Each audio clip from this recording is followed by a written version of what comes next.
नमस्कार, मेरा नाम ज्ञानेश्वर है और आपने देखना शुरू किया है लाइव सिटी। मेरे साथ रोज की तरह दिल्ली से जुड़ रहे हैं देश के जाने माने सीनियर जर्नलिस्ट अजीत द्विवेदी जी। अजीत जी, आज हम बात करेंगे जेडीयू की सीटों की, मतलब जहां चुनाव नहीं हुए हैं। बीजेपी की सीटों पर हम लोग चर्चा कर चुके हैं। पांचवें चरण के चुनाव के लिए कल चुनाव प्रचार खत्म होगा। देखिए, 11 सीटों पर बीजेपी को भी लड़ना है और जेडीयू को 7 सीटों पर लड़ना है, मतलब 9 सीटों पर जेडीयू लड़ चुका। यह बात तो समझ में आ गई कि जेडीयू का सहारा सिर्फ और सिर्फ नीतीश कुमार है। उधर से ठीक है, नरेंद्र मोदी हैं, अमित शाह हैं, लेकिन जेडीयू में कोई सेकंड लाइन नहीं है, कोई थर्ड लाइन नहीं है। और बीच में नीतीश कुमार बीमार भी हो जाते हैं और उनके पास खबर भी कितनी पहुंच रही है, इसमें भी मुझे संदेह लग रहा है। क्योंकि जिस तरीके से पांचवें चरण के चुनाव के पहले बिहार के शिक्षक नाराज हो गए, नाराज तो पहले ही थे, बेहद ही नाराज हो गए। जो सुबह 6 बजे से टाइमिंग की गई है, के पाठक पता नहीं किसकी सुनते हैं और मुख्यमंत्री सुनाना चाहते हैं कि नहीं, यह भी एक रहस्य है। लेकिन नाराजगी है। आज 4 घंटों तक एक्स हैंडल पर ट्रेंड करता रहा रिवाइज स्कूल टाइम नंबर 1 पर। तो जीत हार कितना लिखेंगे, लेकिन हाँ, नाराज टीचर हर लोकसभा क्षेत्र में 20,000, 25,000 मत, 50,000 मत खराब कर सकते हैं। ऐसी स्थिति आप पहुंची है, तो यह संकट है। और नीतीश कुमार आज भी चुनाव प्रचार में निकले थे और चुनाव प्रचार कर ही रहे हैं। उनका जो वोट बैंक है वह फिर से सही होता दिख रहा है, इसमें भी कोई शक नहीं है। तीसरे चरण के बाद एनडीए की स्थिति बिहार में सुधरी है। तीसरे चरण तक लड़ाई बहुत भीषण दिखाई पड़ रही थी। तो जेडीयू की जिन सीटों पर चुनाव होना अभी शेष है, सीतामढ़ी 5वें फेज में है, वाल्मीकि नगर, शिवहर, गोपालगंज, सिवान, नालंदा और जहानाबाद। कई सीटें तो ऐसी हैं जिन्हें हम मान सकते हैं कि नहीं, यहां तो सब कुछ ठीक ही रहेगा। लेकिन कई सीटें ऐसी भी हैं जहां लड़ाई बहुत तेज दिख रही है। तो खैर, सीटों की चर्चा करें, एक एक सीट पर बात करें। इसके पहले जो बिहार में दिखाई पड़ रहा है, क्या समझ में आ रहा है अजीत जी? देखिए ज्ञानेश्वर जी, आपने ठीक कहा और हम लोग लगातार हर फेज में, हर चरण में चर्चा करते रहे कि किस तरह से पहले चरण से लड़ाई कितनी मुश्किल थी एनडीए के लिए और किस तरह का माहौल बना था, किस तरह का परसेप्शन क्रिएट किया गया था, किस तरह का नैरेटिव रचा गया था कि पहले चरण में पिछड़ गया एनडीए और बीजेपी की सीटें फंस गई, एलजेपी की सीट फंस गई। इस तरह की चर्चा से शुरुआत हुई थी चुनाव की। लेकिन जैसे जैसे चुनाव आगे बढ़ा वैसे वैसे ये ठीक होती गई स्थितियां बीजेपी जेडीयू की।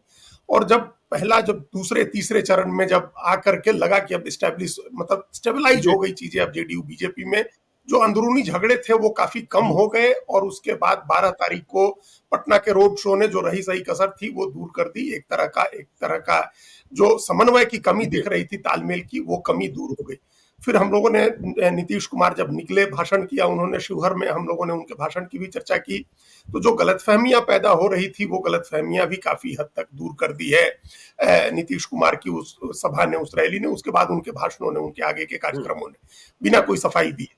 तो ये हम लोग कह सकते हैं कि अब स्थिति एकदम ऐसी है कि जिसमें बीजेपी जेडीयू एक एडवांटेज के पोजीशन से चुनाव लड़ रहे हैं। अपने वीकनेस पर नहीं, अपने स्ट्रेंथ पर अब चुनाव लड़ रहे हैं लोग। और बीजेपी का चुनाव ज्यादा बाकी है, इसलिए बीजेपी के बड़े नेताओं के दौरे हो रहे हैं, चाहे जेपी नड्डा हो या अमित शाह हो या प्रधानमंत्री नरेंद्र मोदी की आगे की जो रैलियां हैं। और जितना सघन प्रचार होगा, योगी आदित्यनाथ भी लगातार आ रहे हैं अब तो।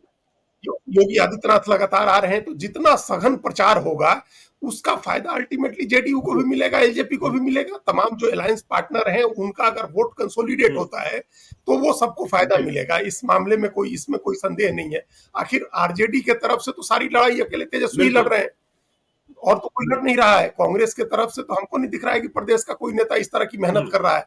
केंद्रीय नेता भी कोई बहुत ज्यादा मेहनत करते नहीं दिख रहे हैं। तो इस वजह से लड़ाई में जितना सघन प्रचार बीजेपी जेडीयू की तरफ से हो रहा है उसका फायदा उन नीतीश कुमार के भी कैंडिडेट्स को मिलेगा, इसमें कोई संदेह नहीं है। और अंत में आते आते जो चुनाव आखिरी 5वें चरण तक आते आते कोयरी कुर्मी वोट का एक खतरा खटका लगा हुआ था कि वो वोट टूट रहा है, उस वोट को कंसोलिडेट, उस वोट को एकजुट रखने में कामयाबी मिली है। उसके लिए पर्दे के पीछे से सम्राट चौधरी ने भी बिल्कुल। काम की है, नीतीश कुमार के भी फोन गए हैं, लोगों से बातचीत हुई है, सब लोग जो है वो उसका एक एडवांटेज अब मिलेगा आगे के चरण में। ललन सिंह की का चुनाव खत्म हो जी, गया है, तो वो आगे अब पर्दे के पीछे से चाहे स्ट्रेटजी बनानी हो, मैनेजमेंट देखना हो, अब वो देखने के लिए स्वतंत्र है। और अशोक चौधरी की बेटी का भी चुनाव हो गया, तो जो बड़े जी। नेता हैं, अभी तक तो सारा मैनेजमेंट अकेले संजय झा देख रहे थे, क्योंकि वही फ्री थे, बाकी कोई बड़ा नेता फ्री नहीं था। तो अब संजय झा के साथ साथ विजय चौधरी भी हैं, और ललन सिंह और अशोक चौधरी भी अब इस पूरी टीम, जो कोर टीम है नीतीश कुमार की, वो कोर टीम अब चुनाव से, अपने इलेक्शन से फ्री होकर के और बचे हुए 3 चरण की जो 7 सीटें हैं उसके लिए मेहनत करने को तैयार है। तो उसमें कहीं कोई मैनेजमेंट की कमी रह रही है। देखिए, अब आगे जो लोग लड़ रहे हैं उसमें हम 2 लोगों को छोड़ दें, 2 लोग को, जैसे देवेश चंद्र ठाकुर को और लवली आनंद को, तो बाकी 5 तो नीतीश कुमार के ऐसे उम्मीदवार हैं जो नीतीश कुमार के दम पर ही लड़ने बिल्कुल। वाले हैं, या पार्टी के प्रबंधन के दम पर जी। लड़ने वाले लोग हैं। तो उनको एक फायदा इस स्थिति से मिलेगा कि उनका चुनाव बाद में है, और अब बाद में आते आते उनको भी एक मैनेजमेंट करने वाले सारे नेता जी। मिल गए। जेडीयू बीजेपी का जो जो जो एक दूरी दिख रही थी, वो दूरी भी कम हो गई, जेडीयू एलजेपी की भी दूरी कम हो गई। तो ये फायदा आगे के चुनाव में, जो अब जैसे चिराग पासवान भी फ्री हो जाएंगे, अपना चुनाव उनका हो जाएगा, तो आगे के 2 चरण में वो भी प्रचार के लिए अवेलेबल रहेंगे, बाकी सब जगह जाकर के चुनाव प्रचार करने के लिए। तो ये स्थितियां आगे जैसे जैसे चुनाव बढ़ रहा है, जेडीयू बीजेपी के लिए स्थिति थोड़ी आसान दिख रही है। हालांकि ग्राउंड पर लड़ाई हर जगह है, हर सीट पर, कोई सीट ऐसी नहीं कह सकते हैं। कुछ सीटें ऐसी है जिनके बारे में आप पहले दिन से कह रहे हैं कि आरजेडी ने वॉक ओवर दिया हुआ है, विपक्ष की सीटें इसमें आ रही हैं, इस पर हम लोग आगे चर्चा बिल्कुल। करेंगे। लेकिन उनको छोड़ करके लड़ाई सब जगह है, लड़ाई हर सीट पर हो रही है। अब ये बात है मैनेजमेंट की नर्व को कंट्रोल में रखने की और अपना वोट गिरवाने की। और एक बात ये भी कहना, ध्यान दिलाना जरूरी है सभी दर्शकों को कि देखिए, चुनाव जैसे जैसे आगे बढ़ रहा है, वोटिंग का परसेंटेज भी जी। सुधर रहा है।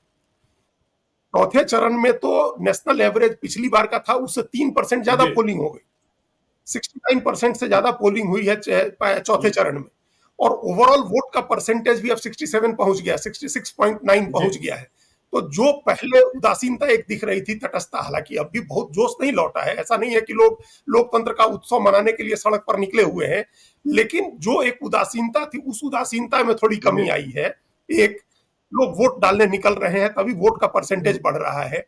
दूसरा, मौसम भी कुछ ठीक हो रहा है। देखिए, बिहार में भी टेम्परेचर कम होने लगा, और जब से टेम्परेचर कम हुआ है, वोटिंग परसेंटेज वहां भी सुधरा है, तो टेम्परेचर भी कम हो गया है।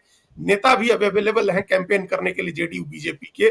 और प्रधानमंत्री ने जो दूसरे चरण से जो पेस पकड़ा था, जो पोलराइजेशन की, कम्युनल पोलराइजेशन की जो कोशिशें शुरू हुई थी, वो अब एक मुकाम पर पहुंच गई हैं, और अब सारा चुनाव उसी पर हो नहीं, गया है। बिल्कुल उसका ठीक कह कितना रहे हैं। फायदा होगा ये और अलग देखिए बात है, लेकिन उस पर अजीत जी चला जो गया। सबसे अधिक फायदा मिल रहा है, देखिए एम, एम फॉर मुस्लिम नहीं, एम फॉर महंगाई नहीं, एम फॉर मंडल नहीं, एम फॉर मोदी और एम फॉर महिला। तो महिला, मोदी और साथ में नीतीश, यह समीकरण काम करता दिख रहा है, इसमें कहीं कोई शक नहीं है। और यही सबसे बड़ी पूंजी एनडीए की दिखाई पड़ रही है। दूसरी बात जो आपने मैनेजमेंट की बात कही, कि देखिए अब 7 सीटों पर, अब समस्तीपुर के चुनाव से फ्री हुए अशोक चौधरी, मुंगेर के चुनाव से फ्री हुए ललन सिंह। अशोक चौधरी की सेवा अभी चिराग पासवान ने ली है, क्योंकि सबसे करीब चुनाव 5वें फेज में उनका है, तो अशोक चौधरी अभी हाजीपुर में डेरा डंडा डाले हुए हैं। ललन सिंह ने 7 सीटों के लिए प्रबंधन शुरू किया है। खबर ये आ रही है कि 20 तारीख को जैसे ही चुनाव खत्म होगा हाजीपुर का, अशोक चौधरी जहानाबाद संभालेंगे। और ललन सिंह दूसरे तरीके के कारीगर हैं मतों के संग्रह में, तो वह जिम्मा भी उनके पास है। तो एम फॉर महिला, एम फॉर मोदी और ये प्रबंधन, अब यह दिखने लगा है कि इसका असर। और जो बड़े बड़े पॉलिटिकल पंडित मान रहे हैं, वे किसी भी तरीके से, जो बिहार आए, दिल्ली से भी आए और भी कहीं से आए, वे भी मान रहे हैं कि 32 से कम सीटें तो किसी भी कीमत पर एनडीए को मिलती दिखाई नहीं पड़ रही है। नहीं, ये बात ठीक है। ये तो मैक्सिमम जो लोग अभी, आज ही एक बीजेपी के नेता एमपी रहे के बेटे से मेरी बात हो रही थी, वो भी राजनीति में दिलचस्पी रखते हैं, तो उनका था कि 30-10 जी। होगा। तो 30-10, 30 तो मान ही रहे हैं लोग। और वो ऐसे नेता हैं जो नाराज हैं टिकट कटने से, तो वो अपने तरफ से, वो थोड़ा कंजर्वेटिव एस्टीमेट था उनका, तो 30 सीटें तब भी कि 30-10 हो जाएगा, तो 30-10 हो जाए, 32-8 हो जाए, 33-7 हो जाए, इस तरह का है। मतलब 31-32 सीटें लोग मान रहे हैं कि उतना एनडीए को आ जाएगा। लेकिन अगर एक से बढ़ के महागठबंधन जो इंडिया ब्लॉक है 7-8 भी होता है तो एक बड़ी जी जीत होगी, बड़ा नुकसान होगा। एक तरफ जहां प्रधानमंत्री नरेंद्र मोदी बीजेपी के लिए 370 और एनडीए के लिए 400 की मांग कर रहे हैं, चाहना दिखा रहे हैं, वहां अगर 7 सीट 8 सीट कम होती है तो कम ही बिल्कुल होगी। बिहार में तो बिल्कुल फिर और भी हर जगह इसी तरह से कम हो रही है, बढ़ने वाली सीटें तो जी। है नहीं कहीं। 13 राज्य तो ऐसे हैं जहां बीजेपी ऑलरेडी 100% और पर है, देखिए अजीत, तो कम होने एक की और देखिए ना, एक और नुकसान है। देखिए, बिहार में एक सीट है काराकाट, जहां सामाजिक समीकरणों का लिटमस टेस्ट होना है, क्योंकि पवन सिंह आ गए हैं। लेकिन वहां भी स्थिति सुधरती हुई दिखाई पड़ रही है। वहां के राजपूतों को लेकर बड़ा हल्ला है, शोर है, लेकिन वहां भी राजपूत अब समझने लगे हैं। उन्हें लगने लगा है कि हम कहीं भटके, जीत नहीं मिली तो लाल झंडा तो सामने नहीं आ जाएगा। और लाल झंडा का खौफ जैसे ही दिखता है, चाहे किसान जो भी हो, मैं किसान की बात कर रहा, मैं किसी सवर्ण पिछड़ा की बात नहीं कर रहा, वे डर तो जाते हैं। तो लिटमस टेस्ट काराकाट में और वहां के राजपूतों में यह बात दिमाग में घुसना प्रारंभ हो गया है कि हमारी गलती, लाल झंडा की उत्पत्ति तो नहीं होगी। ठीक बात है। तो ये कई जी जगह है, ये डर कई जगह है। इस डर पर हम लोग आगे इस जो अब जी जेडीयू की सीटों पर बात करें उसमें भी सिवान की बिल्कुल चर्चा में ये बात आएगी कि इस डर ने किस तरह से लोगों को एकजुट किया है। तो ये डर आएगा, ये सब जगह दिखेगा। और इसका डर देखिए, बेगूसराय में भी लोगों ने कहा, जबकि वहां जी सीपीआई है, वहां जी माले नहीं है, जो लेनिनग्राद है, वहां भी लोगों में एक भाव था कि अब किसी ने कहा हमको, वहीं के आदमी ने, अच्छे जो जो इन्फ्लुएंशियल आदमी ने, कि अरे अब कम्युनिस्ट पार्टी को कौन जी वोट देता है। मतलब असेंबली में तो दे दिया किसी तरह, किसी जगह कुछ जगह जीत गए लोगों के, अलायंस का भी एक धक्का था, लेकिन वोट नहीं देना चाहते हैं लोग। क्योंकि वहां का इतिहास जिन लोगों को पता है वो समझाते हैं उसी अंदाज में, जिस तरह से लालू यादव राबड़ी देवी के राज की बातें बताई जाती हैं, उसी तरह से लाल झंडे का खौफ भी बिल्कुल बताया जाता है। तो वो है, वो एक फैक्टर है, एक ताकत है उस पार्टी की। लेकिन वही उसकी कमजोरी बिल्कुल भी है। जो उसकी ताकत है कि बहुत भीड़ जुटती है और लाले लाल चारों तरफ, जब ये नारा लगने लगता है चारों तरफ कि क्या दिख रहा है तो लाले लाल, तो उस लाले लाल से लोग डर जाते हैं, घबरा जाते हैं वो झंडा देख देखें के। अजीत जी, मेरे मानसिक शब्दकोश से मुरी कटवा पार्टी नाम गौन ही हो चुका था। लेकिन 2024 के हाँ चुनाव में हाँ, लोगों ने चर्चा शुरू कर दी कि मुरी कटवा पार्टी है, क्योंकि 2005 के बाद तो मुरी है, कटवा और 6 इंच छोटा करने वाली पार्टी के रूप में जाना नहीं जाता था। बात हाँ, खत्म हो गई, लेकिन हाँ, ठीक बात कह है। चलिए, तो अब हम लोग सीटों की बात करते हैं, जेडीयू की सीटों की बात। सबसे पहले सीतामढ़ी की बात करते हैं। 5वें फेज में चुनाव है। देवेश चंद्र ठाकुर जेडीयू के उम्मीदवार हैं, जो बिहार विधान परिषद के सभापति हैं, और उनके सामने अर्जुन राय हैं। यहाँ आरजेडी ने अंतिम समय में फैसला किया। पहले तो यह कहा जा रहा था किसी कुशवाहा को ही टिकट देंगे, कई नाम चल रहे थे, लेकिन अंतिम समय में अर्जुन राय और देवेश चंद्र ठाकुर जेडीयू के घोषित पहले उम्मीदवार, सुलझे हुए इंसान हैं और सब कुछ से संपन्न हैं, मीठा बोलते हैं।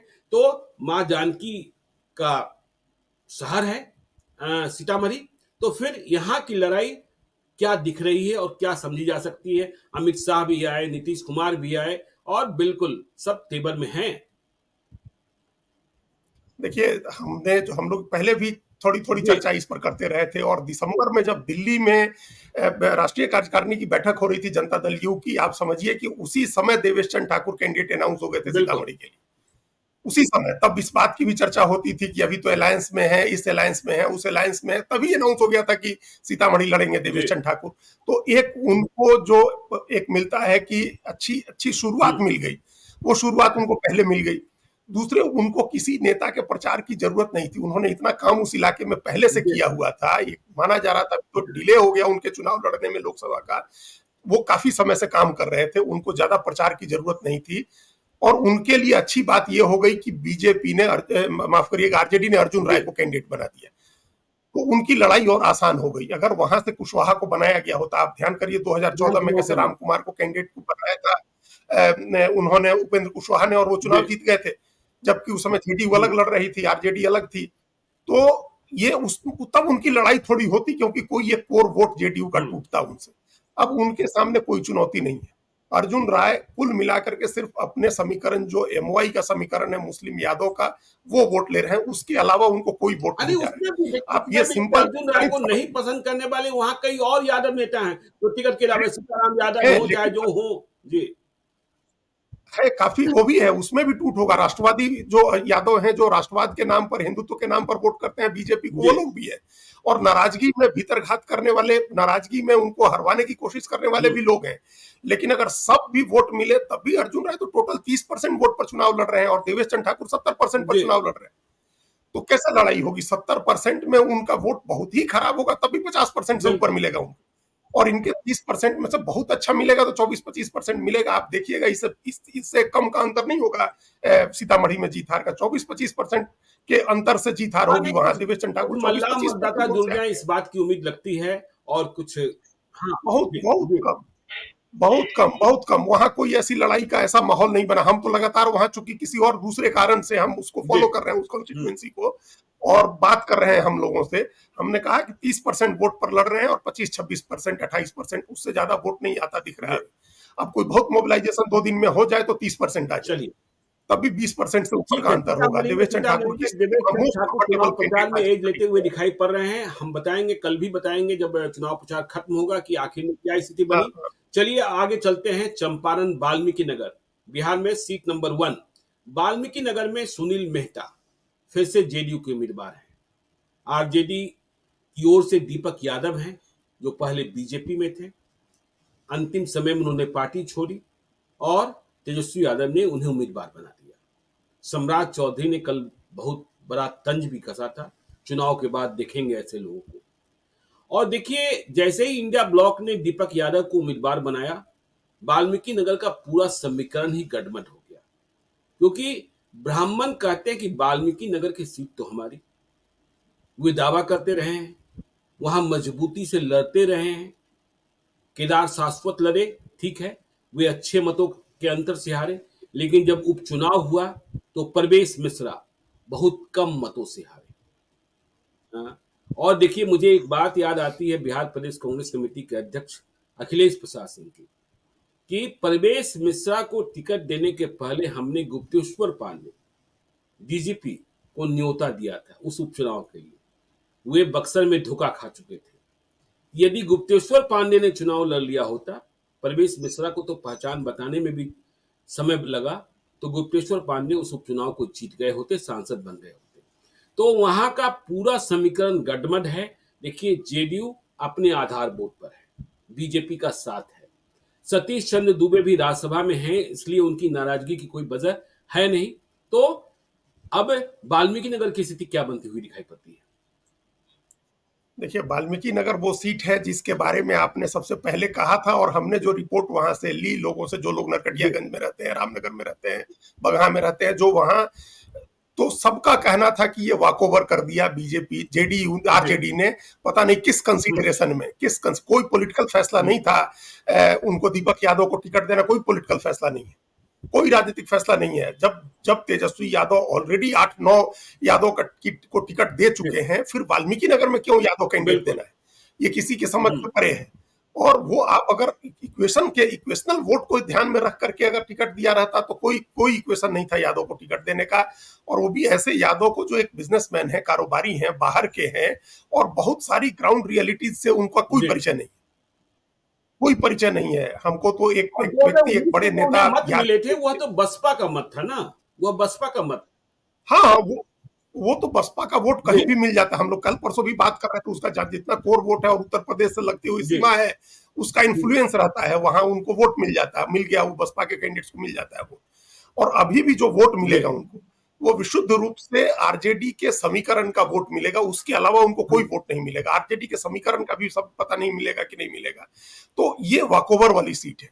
अब उसमें एक एंगल, प्रवेश मिश्रा वो चुनाव लड़ रहे हैं निर्दलीय वहां से, तो वो कितना वोट काट जी पाते हैं निर्दलीय चुनाव लड़के, वो उनको कितना वोट मिलता है। वैसे स्थितियां, अगर उनको इस बार टिकट दिया रहता, कांग्रेस ने पश्चिमी चंपारण की जगह अगर वाल्मीकि नगर सीट ली जी होती, तेजस्वी यादव जिद नहीं करते और वाल्मीकि नगर की सीट अगर कांग्रेस को दे दी होती, तो इस बार प्रवेश मिश्रा वहां से चुनाव जीत जाते। जितनी मेहनत उन्होंने की उपचुनाव में, 16-18 हजार वोट से हारे बिल्कुल। थे, और उसके बाद लगातार क्षेत्र में रह के जितनी मेहनत की उन्होंने, एक ईमानदार साफ सुथरी छवि के नेता, वो जीत सकते थे चुनाव, लेकिन कांग्रेस ने आरजेडी की जिद के आगे कांग्रेस को झुकना पड़ा और इसका नतीजा ये हुआ कि वो जेडीयू की सीट के लिए वॉकओवर हो गया। अगर 1 नंबर सीट है और आज जेडीयू के खाते में अगर आप 1 नंबर की सीट आज की तारीख में मानेंगे तो वाल्मीकि नगर है, जहां वो थोड़ी बहुत अगर कोई दिक्कत होने की संभावना भी है तो वो वही होगी कि परवेश मिश्रा कितना वोट काटते हैं, बाकी ऐसे कोई लड़ाई ब्राह्मण लेकिन समझदार वोटर हैं वहां, वे यह भी समझेंगे कि हमारे वोट देने से बिल्कुल हाँ बिल्कुल कितनी बिल्कुल। ताकत हाँ, मिलती है, जीतने के लायक पहुंचते हैं कि नहीं पहुंचते हैं, और कोई दूसरा तो नहीं जीत जाता है। चलिए आगे चलते हैं। शिवहर बहुत ही कांटे की लड़ाई है, बहुत ही कांटे की लड़ाई है। लवली आनंद और रितु जायसवाल।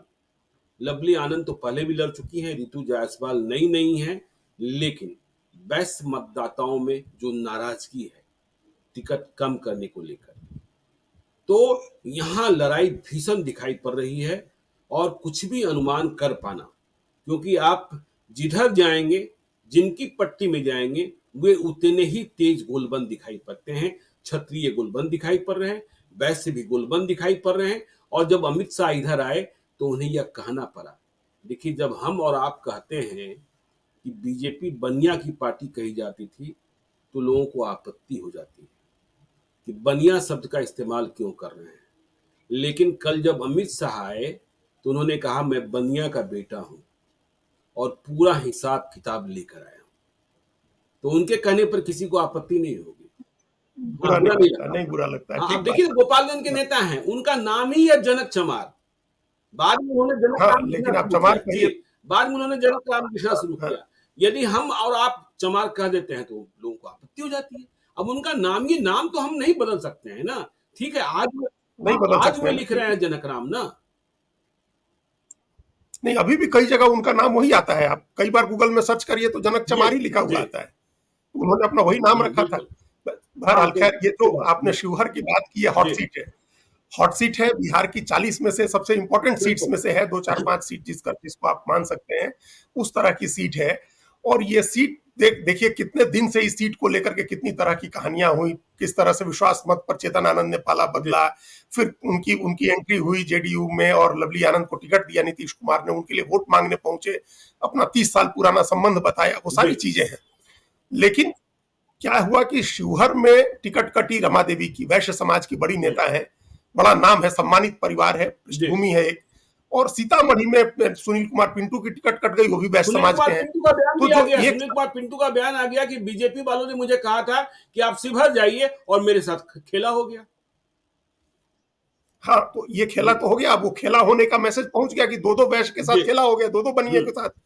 और एक समय देखिए कि एक लाइन से पश्चिमी चंपारण, शिवहर और सीतामढ़ी 3 वैश्य एमपी जी थे, और 2 की अब टिकट ही कट गई।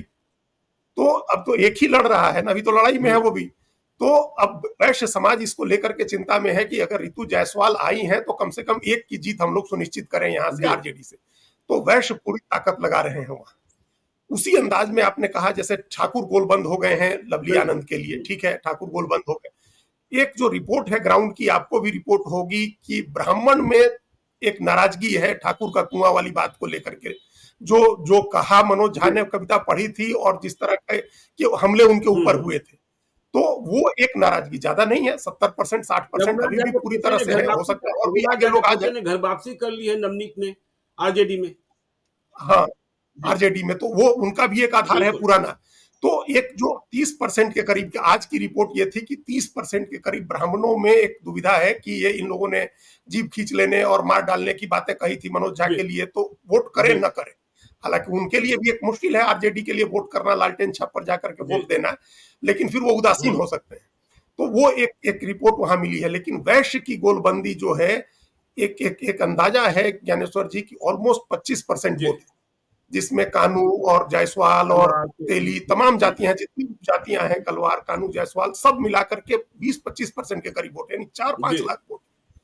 और वो वोट अगर बहुत सजग जाती है, वो अगर सारे वोट गिरते हैं उनकी या अधिकांश वोट गिरते हैं, तो फिर लड़ाई और ज्यादा नजदीक की हो जाएगी, बहुत लड़ाई हो वो तो जाएगी। नारा ही चल रहा है ना, फूल तो देखोगे कि राजपूत, कुल देखोगे।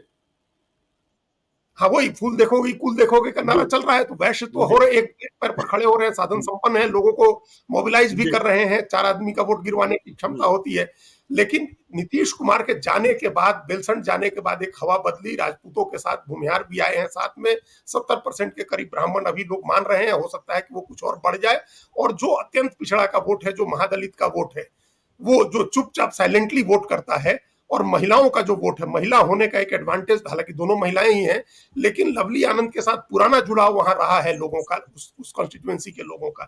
तो उनका वोट जो नीतीश कुमार और मोदी का फैक्टर, आपने कहा कि एम का फैक्टर जो है वो काम जी कर रहा है, वो अगर जाकर के वोट करता है, अत्यंत पिछड़ा महादलित, ये भी देखना होगा कि आनंद मोहन संभाल रहे हैं चुनाव, वो मैनेजमेंट कैसा करते हैं, वोटर्स को निकाल करके बूथ पर पहुंचाने की क्या व्यवस्था बनाते हैं वो लोग, उस पर बहुत लेकिन कुछ आनंद डिपेंड मोहन की करेगा। बात क्योंकि करते हैं, देखिए रितु जायसवाल आनंद को, मोहन को कई लोगों ने सलाह दी है कि चुनाव तक, कम से कम चुनाव तक अपने गुस्से को थोड़ा सा नियंत्रण में रखिए।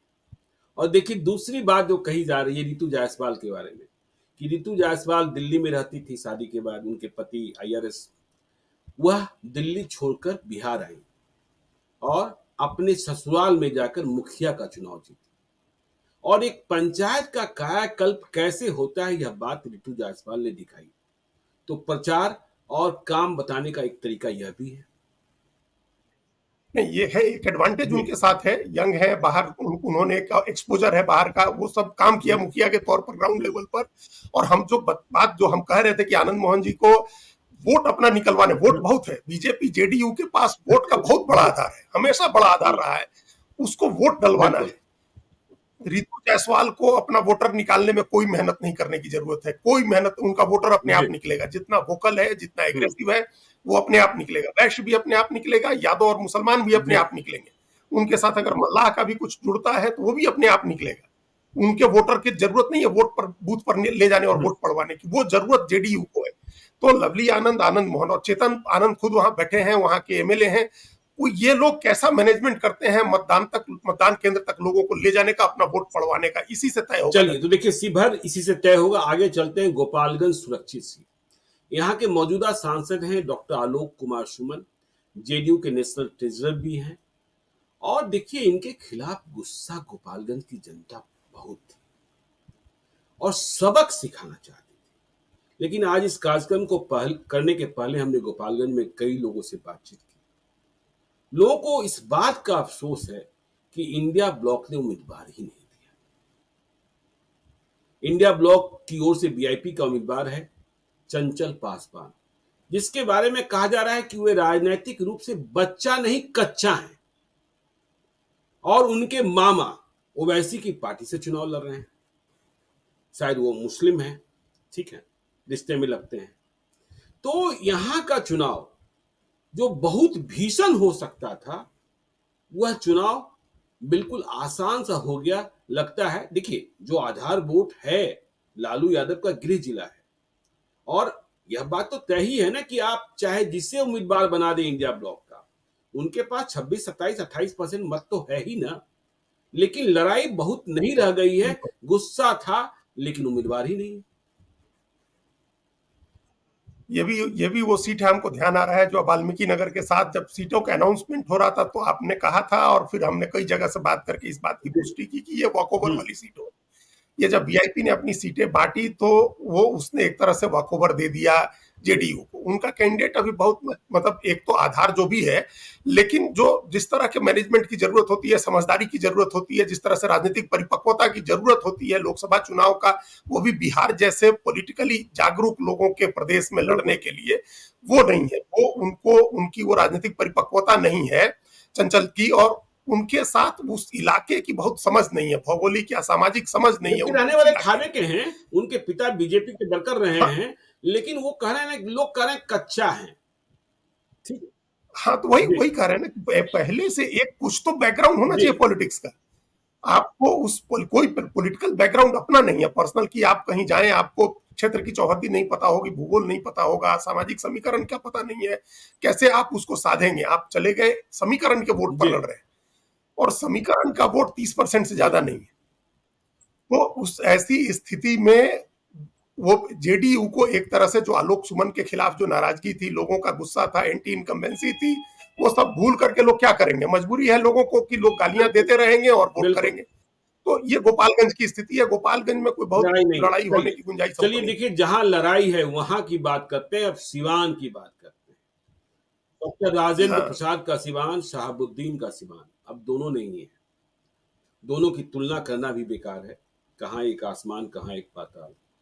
लेकिन चर्चा तो करनी ही होगी।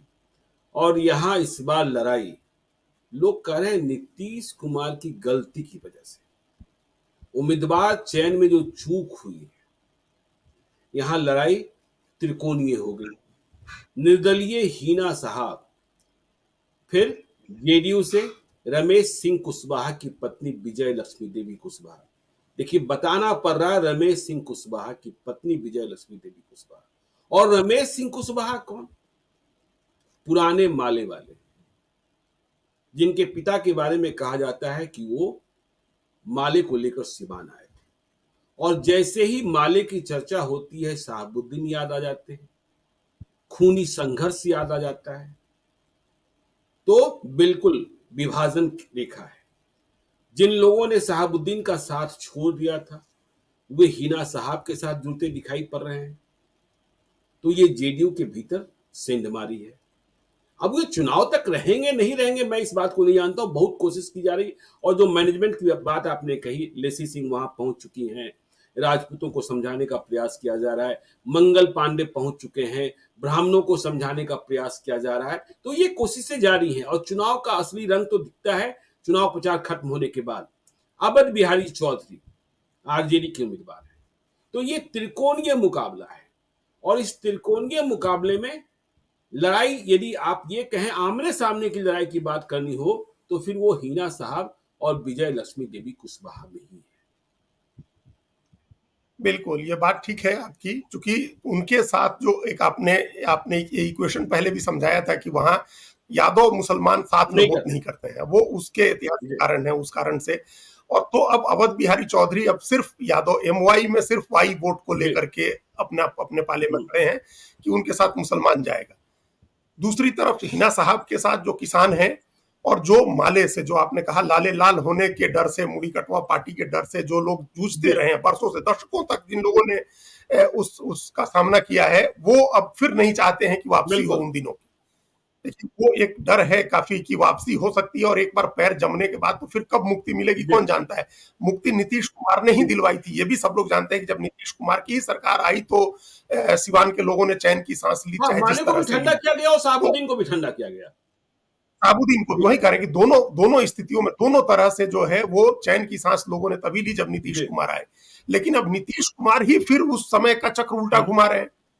वहां कोई इस बात की जरूरत नहीं थी, उनके पास कोई भी कैंडिडेट वहां देते, बहुत आसान होती लड़ाई उनके लिए। समीकरण है, उनके पास वोट है, बीजेपी जेडीयू एलजेपी जब साथ में है तो किसी अतिरिक्त किसी अलग अलग तरह के नहीं, वहां प्रयोग के की लोग जरूरत कह रहे नहीं हैं, है। साफ तौर पर कह लेकिन रहे हैं कि यदि कविता सिंह का टिकट आपको काटना ही था, तो लवली आनंद को ही लड़ा देते यहाँ से। हाँ, लड़ा और देते बहुत वहां से, आसानी सिवान से से चुनौती बात जाती। बात हाँ, बहुत आसानी से हो जाता। और फिर आप वैश एक लड़ाते, वहां जहां सीतामढ़ी सीवर वैश दो सीटें कट रही थी, एक जी लड़ा देते। तो ये समीकरण की बात होती है, लेकिन अब नेताओं के दिमाग में क्या बातें चल रही होती हैं या क्या ग्राउंड उन लोगों को फीडबैक मिला जी। होता है, कौन आसपास का सलाहकार होता है। देखिए, वो रमेश सिंह कुशवाहा की वजह से की वजह से जो बदनामी हो रही है, जो एक नीतीश कुमार के ऊपर सवाल भी उठ रहे हैं, वो भी एक डैमेजिंग बिल्कुल। चीज है। हालांकि उसका असर, अच्छी बात है कि आसपास में नहीं है, लेकिन वो एक डैमेजिंग जी बात है। तो उसका नुकसान उसकी वजह से, उस आमने सामने की लड़ाई में जो कोर वोट है बीजेपी जेडीयू का, वो कोर वोट अगर शिफ्ट हो जाता है हिना साहब की तरफ, और हम सब लोगों ने देखा था उनके नॉमिनेशन की तस्वीरें देखी थी हम लोगों ने कि किस तरह से भगवा पटका पहन करके वो प्रचार कर बिल्कुल। रही थी और नॉमिनेशन करने निकली थी, और भगवा लेकर के लोग उनके आसपास जमा थे। वो एकदम से उनकी जो मुस्लिम आइडेंटिटी है वो तो एकदम ढक गई जी उसके पीछे। कहीं काला रंग हमको नहीं दिख रहा था, हरा रंग नहीं जी दिख रहा था। तो ये जो सोच है, ये जो स्ट्रेटेजी है कैंपेन की, वो स्ट्रेटेजी उनको पे ऑफ कर रही है, उनको उनके पीछे लोग जमा हो रहे हैं। जी अब नीतीश कुमार के साथ समस्या ये है कि कोर वोट जो उनका अति पिछड़ा का है, महादलित का है, वो एकजुट रहता बिल्कुल। है कि नहीं रहता है, वो इनके साथ जुड़ता है कि नहीं। जो भेड़ की तरह एक एक वर्ग ऐसा भी होता है, अंधभक्त टाइप का, दोनों जी तरफ होता है, वो जो आंख बंद करके जाके हम्म, वोट देता है। वो आरजेडी की तरफ जाके देगा, उसको कोई मतलब नहीं होता है ग्राउंड रियलिटी से, और उससे कोई मतलब नहीं होता है। उस तरह का वोट एक है सब पार्टियों के पास है, जो एकदम बंधुआ वोट होता है। वो वोट कितना गिरता है और अपने दम पर कितना वोट मोबिलाइज करते हैं रमेश कुशवाहा। बाकी जो है वहां लड़ाई हिना साहब और उसके साथ है। और हम लोग एक तुलना कर सकते हैं कि पूर्णिया में जिस तरह की बिल्कुल स्थिति हो गई थी कि निर्दलीय कैंडिडेट लड़ाई में आ गया और पार्टी का एक कैंडिडेट एकदम से जिसको बोलते हैं फेंका जी। जाना, वो स्थिति हो गई है वहां। लेकिन अभी हम लोग कोई प्रेडिक्ट करने की स्थिति ठीक में है, नहीं है कि हाँ, वो तो एडवांटेज छठे किसका फेज में हो। चुनाव है, 2 दिन पहले हम लोग बात करेंगे। अब चलते हैं नालंदा। यह तो सीट नीतीश कुमार की है, उम्मीदवार कोई और होता है। उम्मीदवार फिर से कौशलेंद्र कुमार हैं, तीसरी बार उम्मीदवार हैं और उनके सामने संदीप सौरभ हैं। नीतीश कुमार नालंदा लड़ते हैं, उम्मीदवार भले नहीं होते और यह उनके लिए आखिरी चुनाव भी हो सकता है। जब नालंदा में, हाँ, जब है नालंदा में लोगों से बात करते हैं तो वे कहते हैं कि हम तो नीतीश कुमार को देखते हैं। देखिए, इंडिया ब्लॉक ने यह सीट माले को दी। पालीगंज के माले के विधायक हैं संदीप सौरभ, जुझारू नेता है, मुद्दे की बात करते हैं, शिक्षकों की लड़ाई लड़ते हैं, लाठी खाने से भी पीछे नहीं हटते। लेकिन जिस तरीके से कहा जाता है कि पटना साहिब बीजेपी की सीट है, नालंदा जेडीयू की सीट है। हाँ, 2014 में संघर्ष दिख गया था। सत्यानंद शर्मा चुनाव लड़े थे, लोजपा को सीट मिली थी और मतगणना के अंतिम चरण तक नीतीश कुमार पसीने से तरबतर थे। तो 2024 में क्या लग रहा है कि अंतिम चुनाव नीतीश कुमार के नाम नालंदा लिखा जाएगा? देखिए, वो 2014 में सबकी सांसें रुक रही थी कि नीतीश कुमार, एक तो वैसे भी सिर्फ 2 ही जी, सीट जीते थे और वो अकेले चुनाव लड़ रहे थे, तो सबको लग रहा था कि क्या मुख्यमंत्री रहते हुए 116 विधायक की पार्टी और मुख्यमंत्री नीतीश कुमार अपने क्षेत्र में हार जाएंगे क्या चुनाव? उनका तो आपने ठीक कहा कि वही जी, लड़ते हैं। लेकिन वो 10,000 12,000 वोट किसी तरह से, वो उस वोट से वहां कौशलेंद्र जी चुनाव जीत गए थे और सत्यानंद शर्मा हार गए थे। लोजपा सिर्फ वही सीट एक हारी थी, 7 में से जो 6 सीटें वो लोग जीत बिल्कुल। गए थे, वो एक सीट हारी। तो वो एक समीकरण, उस समय की स्थिति बदल गई अगले ही चुनाव में। जब बीजेपी जेडीयू साथ आ जाते हैं तो उतना क्लोज जी, कॉन्टेस्ट नहीं रह जाता है। जब वो दोनों साथ आ जाते हैं तो इक्वेशनल वोट उनका बहुत ज्यादा हो जाता है। और दूसरा ये बात भी है कि ये भावनात्मक स्थिति है, बिल्कुल। भावनात्मक कार्ड है कि ये नीतीश कुमार का चुनाव है। वो बार बार बीमार हो रहे हैं, उनके बारे में तरह तरह की चर्चाएं हैं, तो उनके यहाँ के लोग उनके पीछे एकजुट होंगे, सिर्फ इस भावना के नाम पर नहीं कि जी, नीतीश कुमार वहीं के हैं। ये तो एक चीज है, ये एक जी, फैक्ट है। लेकिन नीतीश कुमार को कुछ भी करना होता है तो उनकी पहली प्राथमिकता नालंदा बिल्कुल। होती है। तो एटलीस्ट उस क्षेत्र के लोगों को यह पता है कि नीतीश कुमार ने मुख्यमंत्री रहते नालंदा के लोगों के लिए जी, क्या किया है। वर्षों तक जो भी सोचते हैं पटना, तो वो उत्तर के बिहार के बारे में भी सोचेंगे तो वो वाया नालंदा राजगीर ही सोचेंगे कि पहले नालंदा राजगीर सोच ले, बोध गया सोच ले, उसके जी, बाद ही दूसरी बिल्कुल। तरफ सोचेंगे। उसके लिहाज से भी लोगों को एक है कि उनके नेता है, मुख्यमंत्री हैं और आखिरी चुनाव है, एक भावनात्मक कार्ड है, उम्र बहुत हो गई है उनकी। तो ये सब कुल मिला जुला करके वहां भी स्थिति फिर इस बार कौशलेंद्र किस्मत के भरोसे है कि वो नीतीश कुमार के नाम पर वहां से लड़े न लड़े, चुनाव चलिए जीत देखिए, जाते हैं। तो हाँ, इस बार बिल्कुल। भी मेहनत जे संदीप जेडीयू के कौर, सातवीं उनकी सीट स्थिति मजबूत। और सबसे कठिन सीट जहानाबाद, जहां 2019 में सामाजिक प्रयोग किया नीतीश कुमार ने। भूमियार की जगह अति पिछड़ी जाति के चंदेश्वर प्रसाद चंद्रवंशी को उम्मीदवार बनाया गया। मुकाबला सुरेंद्र यादव से हुआ। गिरते लुढ़कते 1751 मतों से चंदेश्वर प्रसाद चंद्रवंशी जीते। 2024 में भूमियारों को उम्मीद थी कि उम्मीदवार बदल जाएगा, लेकिन नीतीश कुमार फिर से अपने उसी कार्ड पर कायम रहे और चंदेश्वर प्रसाद चंद्रवंशी को ही उम्मीदवार बनाया गया। जबकि कई लोग कह रहे थे कि ठीक है, चंद्रवंशी परिवार को ही देना है टिकट, तो उनकी एक बहू भूमिहारन है, उनको टिकट दे दीजिए। लेकिन नीतीश कुमार जब आते हैं तो फिर अड़ ही जाते हैं प्रयोग के लिए। तो कठिन सीट है, लड़ाई है और यहाँ अरुण कुमार भी हैं बसपा से। देखिए, वे लोजपा में थे, टिकट चाहते थे नवादा से, संभव नहीं हो पाया। फिर वे कांग्रेस की तरफ भी बढ़ते दिखाई पड़ रहे थे, महाराजगंज से लड़ना चाहते थे, वह भी संभव नहीं हो पाया, जबकि लालू यादव चाहते थे। और अंत में वे भूमियार अस्मिता के लिए जहानाबाद आए, बसपा से चुनाव लड़ रहे हैं आशुतोष कुमार, भूमियार ब्राह्मण सामाजिक एकता मंच वाले भी। तो यह सीट कठिन है, लेकिन जेडीयू वाले कह रहे हैं देखिएगा जीतेंगे फिर से हम ही। और सुरेंद्र यादव कह रहे हैं और पॉलिटिकल पंडित भी कह रहे हैं कि यह सीट तो गड़बड़ाती हुई दिखाई पड़ रही तो ये हम लोग भी पहले पहले दिन से इस सीट को लेकर के चर्चा है। कर जी, रहे हैं और हम लोग भी एक, हमेशा हमारा भी मानना था कि एक सहानुभूति भी होगी सुरेंद्र यादव के के पक्ष में कि उन पिछली बार 1,500 से कुछ ज्यादा वोट से आ रहे थे, अच्छी लड़ाई हम्म, लड़े थे। सामाजिक समीकरण भी उनके पक्ष में है, और पिछली बार जो लड़ाई इतनी हम्म, कठिन हुई थी उसका कारण अरुण कुमार थे, जिनको 40 या 45 हजार कुछ वोट जी, आया था। तो वो एकदम कोर वोट था जेडीयू का, जो उनके साथ चला बिल्कुल, गया था। देखिए, उसके पहले जब अरुण कुमार जीते थे तो वो भी बड़े संघर्ष के बाद जीते थे, 40-50 हजार वोट से ही जी, जीते थे। 2014 में सारी लहर के बाद 40-45 हजार या 50 हजार वोट से वो जीते थे। और जब 2019 में उनको उतना ही वोट वो ले गए, तो जेडीयू का आदमी सिर्फ 1700 वोट से बिल्कुल, जीता था। तो पिछली बार कठिन लड़ाई हुई थी वो अरुण कुमार की वजह से ही हुई थी। और उसके पहले भी ये एक मुश्किल समीकरण वाली सीट है जेडीयू जी। बीजेपी के लिए। तो अगर अरुण कुमार फिर पिछली बार के जितना वोट ले लेते अधिक हैं, वोट लेंगे पिछली क्योंकि बार जितना बसपा भी उनको है ना इस बार। बसपा का जी, भी वोट है। हाँ, तो बसपा का वोट जो लेंगे, जो बसपा का वोट लेंगे, वो आरजेडी जी, का नुकसान है। क्योंकि एक जनरल ट्रेंड हम देख रहे थे, जिससे भी बात करते थे, उसमें एक लग रहा था कि बसपा का जो वोट है वो इस बार आरजेडी की तरफ जा बिल्कुल, सकता है। तो वो अगर बसपा का जो कोर वोट है वो जाएगा अरुण कुमार के साथ, उसका नुकसान जी, सुरेंद्र यादव को। और जो अपना कोर, जो भूमिहार का वोट उनको जाएगा अरुण कुमार को, वो नुकसान इनका जी। चंद्रवंशी का होगा। और देखिए, चंद्रवंशी को लेकर के कई तरह के जितना विवाद में भी हुए, मानसून उपेंद्र आरोप लगे, कुशवाहा भी है इस करप्शन। बार एनडीए में। हाँ, एनडीए में उपेंद्र कुशवाहा भी कितना है। तो रहमान अरुण कुमार जब उन्हीं की पार्टी से लड़े थे तो उनका एडवांटेज एक मिला था उनको उस समय, जब जहानाबाद में उसी रालोसपा से ही तो चुनाव लड़ जी, रहे थे वो वहां। तो आशुतोष कुमार और अरुण कुमार मिलकर के जितना वोट काटेंगे वो चंद्रवंशी का जी, नुकसान होगा। उसमें जो बसपा का वोट कटेगा वो सुरेंद्र यादव का नुकसान होगा। नीतीश कुमार का सारा गणित इस बात पर है कि अत्यंत पिछड़ा का वोट बिल्कुल। 36% है, मुसलमान 8% निकाल तो हुँ, 28% है अत्यंत पिछड़ा का वोट। और इस बार चिराग पासवान के होने की वजह से दलित और महादलित का बड़ा हिस्सा उनके जी, साथ रहेगा। उनको ये भरोसा है कि यादव कैंडिडेट है तो कोयरी कुर्मी का वोट उसको नहीं जाएगा, वो वोट हमारे कैंडिडेट जी, को मिलेगा। तो बात तो हुँ, ठीक है, कागज पर आप ड्राइंग बोर्ड पर बैठ करके जब आप हिसाब जोड़ेंगे वोट, नंबर ऑफ वोट्स का, तो नीतीश कुमार की पार्टी लगभग हुँ, 60%, 55% वोट पर राजनीति कर रही है। इसीलिए उनका जी, भरोसा है। लेकिन गणित जो कागज पर होता है, जमीन पर उस तरह से काम बिल्कुल, नहीं करता है। एक परसेप्शन की भी बात होती है, धारणा की भी बात होती है, एक वास्तविकता होती है, एक धारणा की जी, बात होती है। तो धारणा के स्तर पर यह है कि चंद्रवंशी जो है वो कमजोर कैंडिडेट है, और सुरेंद्र यादव के प्रति एक सहानुभूति है, उनका वोट एग्रेसिव है, उनके साथ जी, जा सकता है। अब वहां बगल वाली सीट जैसे नवादा, हम लोग बार बार चर्चा करते रहे कि विनोद यादव कितना वोट काटेंगे, इस पर डिपेंडेंट है।